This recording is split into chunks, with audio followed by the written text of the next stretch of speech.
Hello प्यारे बच्चों, कैसे हैं। आशा करते हैं आप लोग बहुत मस्त होंगे, बहुत अच्छे होंगे और अपनी पढ़ाई लिखाई भी बहुत अच्छी कर रहे होंगे। और आपका बोर्ड एग्जाम वर्ष 2025 का जो नज़दीक आ रहा है और उसकी तैयारी भी आपने शुरू कर ही दिया होगा। और क्योंकि शुरू करना भी होगा, क्योंकि पहले से ही अगर आप तैयारी में लगे रहेंगे तो आपकी तैयारी बहुत अच्छी होगी और साथ साथ आप बहुत अच्छे मार्क्स लेकर के पास होंगे। तो फिर इसीलिए हम भी आपके लिए एकदम प्रतिबद्ध हैं और आपके लिए हमेशा वीडियो पे वीडियो करते जा रहे हैं, जिससे आपके लिए जो कठिन विषय है वो सारे वीडियोस आप तक पहुंचते रहें, जिससे आपका जो कठिन विषय साथ साथ कठिन और टफ का जो क्वेश्चंस हैं, चैप्टर्स हैं, वो सब कुछ आप तक पहुंचते रहेगा और आपकी तैयारी एकदम अच्छी होती रहेगी। तैयारी में चार चांद लग जाएगा। तो इसी क्रम में हम आज आपके लिए ये क्वेश्चंस लाए हुए हैं और ये क्वेश्चंस सारणी के क्वेश्चंस हैं। सारणी का आज लेक्चर नंबर 4 हम लोग पढ़ने वाले हैं, लेक्चर 4 पढ़ने वाले हैं। और लेक्चर 4 में हम लोग आज यहाँ तक पहुंचे हैं, ये क्वेश्चन लगाएंगे और ये क्वेश्चंस पिछले वर्ष की परीक्षाओं में आए हुए क्वेश्चंस हैं, इसलिए ये हैं बहुत अच्छे। तो अब इन एक ही क्वेश्चंस को देखते हैं और लगाते हैं और इन्हें आप देखें और सीखें। और ये निश्चित रूप से आपके लिए बहुत ही बेनिफिशियल होंगे और ये बहुत आसान भी है। बस आपको देखना है, थोड़ा सा दिमाग लगाना है, आपका थोड़ा टाइम जाएगा, लेकिन इतने में आपका ये क्वेश्चन, आपका ये कॉन्सेप्ट क्लियर हो जाएगा। तो चलते हैं पहले क्वेश्चन में। पहला क्वेश्चन क्या कह रहा निम्नलिखित में सिद्ध कीजिए। इसके लिए ये करना है, सिद्ध कीजिए, इसको सिद्ध करना है। क्या सिद्ध करना है? 1 omega omega square omega omega square 1 omega square 1 omega equal to 0, ऐसा कह रहा है। बहुत अच्छा क्वेश्चन है। तो ठीक है, मान लेते हैं। अतः हम ले लेते हैं, इसे क्या करते हैं, इसको लिख लेते हैं। क्या मान करके इसे हम मान लिए 1 ओमेगा ओमेगा स्क्वायर और यहां से ओमेगा ओमेगा स्क्वायर 1 और यहां फिर ओमेगा स्क्वायर हो जाता है 1 और ओमेगा, ये हो गया। किसी सारणी को हमने माना, अब इसको हल कर रहे हैं। हाँ, इसे हल करने से पहले आपको एक फार्मूला पता होना चाहिए, याद होना चाहिए।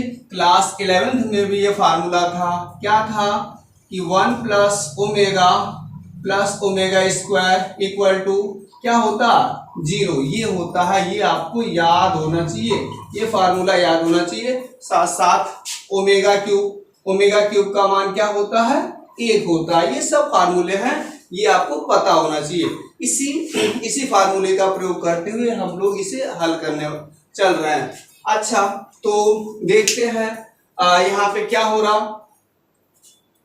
यहाँ पे हम क्या कर रहे हैं, यहाँ पर हम ये करने वाले हैं कि कॉलम नंबर 1 में 2 और 3 को जोड़ लेते हैं। मतलब क्या, कॉलम नंबर 1 में हम चेंजिंग करने वाले हैं। क्या, column number 1 plus column number 2 plus column number 3, ये कॉलम नंबर 1 में कॉलम 1 कॉलम 2 कॉलम 3 को जोड़ लेना है। तो चलिए जोड़ लेते हैं।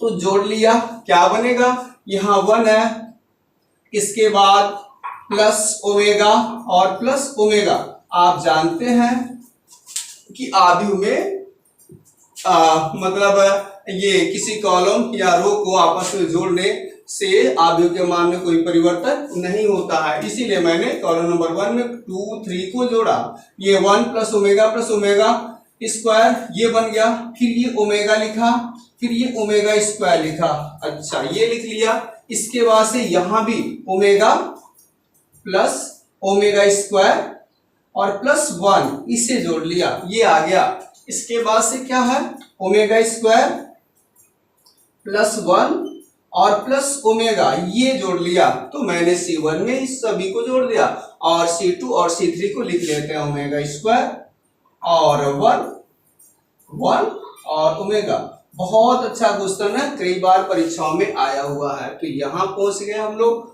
अब बताइए यहाँ पहुंचने के बाद से आपको ये पता होगा, ये पता है सूत्र क्या, 1 plus omega square equal to 0 ऐसा होता है। अतः हम क्या कह सकते हैं, यहाँ पे 1 प्लस ओमेगा स्क्वायर को 0 कर दिया, ये भी 1 प्लस ओमेगा स्क्वायर 0 हो गया, 1 प्लस ओमेगा स्क्वायर 0 हो गया, ये हो गया।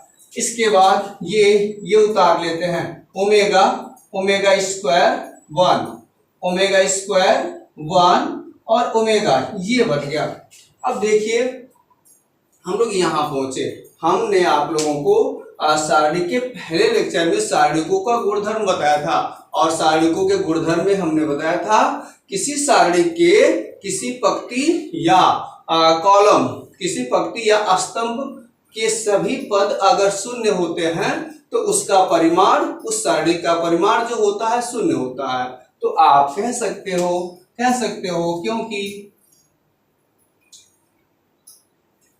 क्योंकि क्या हो रहा, C1 के सभी पद क्या हैं, C1 के सभी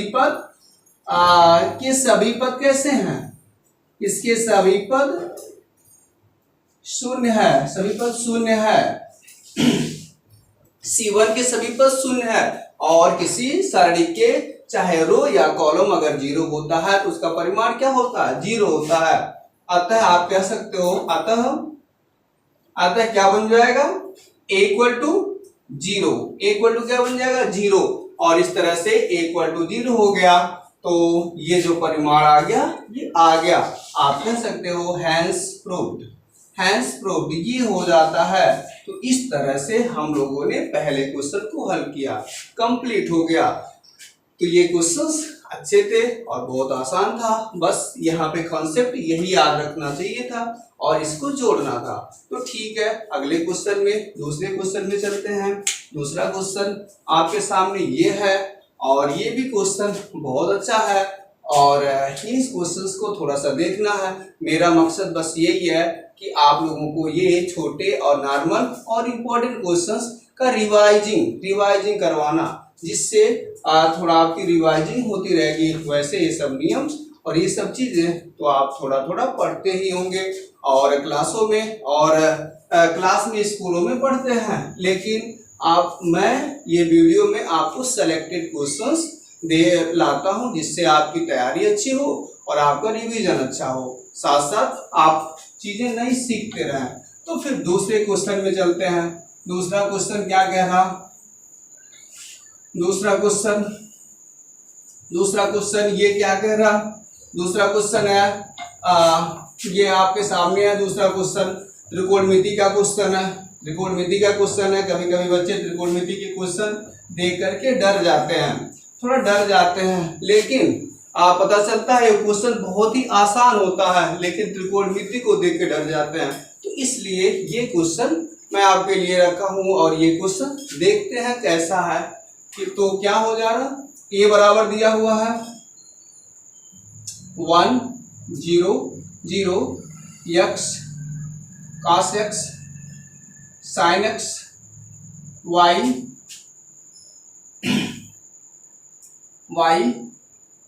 sin y और cos y, ये दिया हुआ है, ये क्वेश्चन दिया हुआ। इसका परिमाण ज्ञात करना, इसका मान ज्ञात करना, ऐसा कह रहा, मान ज्ञात कीजिए। तो ठीक है, चलिए हल करते हैं, देखते हैं। अब यहाँ पे सारणिकों को हल करते समय ये बात जरूर ध्यान दिया जाता है कि हम उसी कॉलम या रो को लेते हैं जिसके सभी जिसमें अधिकतम शून्य दिखे, और वही कॉलम रो लेना हमारे लिए अच्छा पड़ता है। तो हम अब की बार लेते हैं कॉलम नंबर 1 को ले रहे हैं, उसी के अनुगत हम प्रसार करवाएंगे, क्योंकि इसमें क्या है कि इसमें ऐसा है अधिक शून्य है, तो इसलिए ऐसा करने वाले हैं। तो चलिए कॉलम नंबर 1 के अनुगत, ये C1 के अनुगत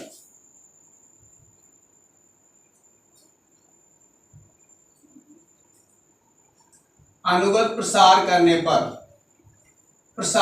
पर तो क्या होगा, आप बताइए। इसके अनुगत प्रसार करने पर क्या बन जाएगा, इसके लिए बस सिंपल सी बात है, हम पहला पद ले लेते हैं। पहला 1 लिया, 1 लिया और पहला पद लिया। जो भी पद लेते हैं उसका रो कॉलम क्लोज कर देंगे, बंद कर देंगे। क्या बच रहा? यही बच रहा, ये का गुणा, इसका गुणा। तो 1 लिखा हुआ है cos y into cos x और माइनस इसका sin x into sin y। ये बन गया, ऐसा बन गया। और ये वाला यहाँ पे प्लस है, अगले स्टेप में माइनस लिखेंगे, लेकिन 0 रखेंगे। और 0 रखेंगे तो आगे के पद क्या बनेंगे? 0 ही बनेंगे, क्योंकि आगे 0 है, इसलिए आगे लिखना ही नहीं है।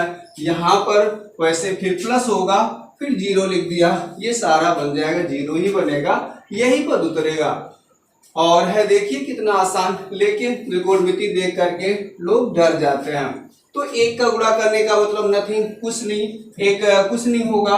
अब यहाँ पे देखिए, यहाँ पे क्या लिखा हुआ है, ये पढ़िए, cos y into cos x minus sin x into sin y। तो यहाँ पर cos का फार्मूला लग रहा, और cos y cos x और sin x sin y ऐसा हो रहा। इसका मतलब ये फार्मूला निश्चित रूप से cos का फार्मूला है। cos का फार्मूला है, जब cos sin ये दोनों मिलते हैं तो समझ लीजिए वहां पे cos का फार्मूला होता है। दूसरी बात, बीच में जो चिन्ह होता है उसी का उल्टा इनकी कोणों के बीच में लगाया जाता है। अगर ये cos वाला है, sin है, तो निश्चित यहाँ cos होना चाहिए। और कोण जो भी है, बीच में जो सिंबल है उसका उल्टा सिंबल कोणों में जाएगा, मतलब y प्लस x कोणों का जोड़ होगा, माइनस है तो कोणों का जोड़ बन जाएगा। और इस तरह से आप कह सकते हो x प्लस y हो सकता है, और यही फाइनल आंसर होगा। और देखिए ना कितना आसान, कितना मस्त, कुछ नहीं करना पड़ा, बहुत आसानी से ये लग गया। अच्छा, तो ये हो जाता। इसके बाद इधर वाले क्वेश्चन पे आज आते हैं। क्वेश्चन नंबर ये तीसरा है, और क्वेश्चन नंबर तीसरा क्या कह रहा, इसे भी कर लेते हैं, इसे भी देख लेते हैं। तो क्वेश्चन नंबर 3 लिखते हैं। क्या लिखा हुआ? क्वेश्चन नंबर 3 ये दिया हुआ a = 1 0 0 x y x³ y x y², ऐसा दिया हुआ है। यहाँ भी हम वही काम करने वाले हैं। इसे ऐसा भी कर सकते हैं, आप जानते ही हैं, किसी रो को कॉलम में बदल लिया जाए, कॉलम को रो में बदल दिया जाए, तब भी साड़ी के मान में परिवर्तन तो होता नहीं है। इसलिए आपकी थोड़ा सा इसे बदल ही लेते हैं। क्या हो जाता? रो कॉलम को रो में बदल दिया, 1 0 0 ये कर दिया, और x y x³ ये कर दिया, y x y² ये कर दिया। इस तरह से ये हमने बदल दिया, रो को कॉलम को रो में बदल दिया। और अपनी बार प्रसार कर लेते हैं R1 के अनुगत। तो कह देते हैं R1 के अनुगत प्रसार करने पर,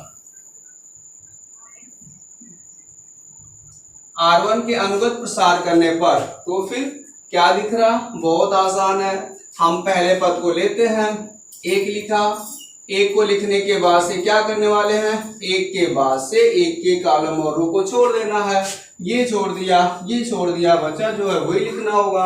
और इसका इसमें गुणा y² का, y से y पे 3 बनेगा, माइनस x का यहाँ x² होना चाहिए, ये यहाँ x² होना चाहिए, x³ नहीं x² होना चाहिए, तभी बनेगा।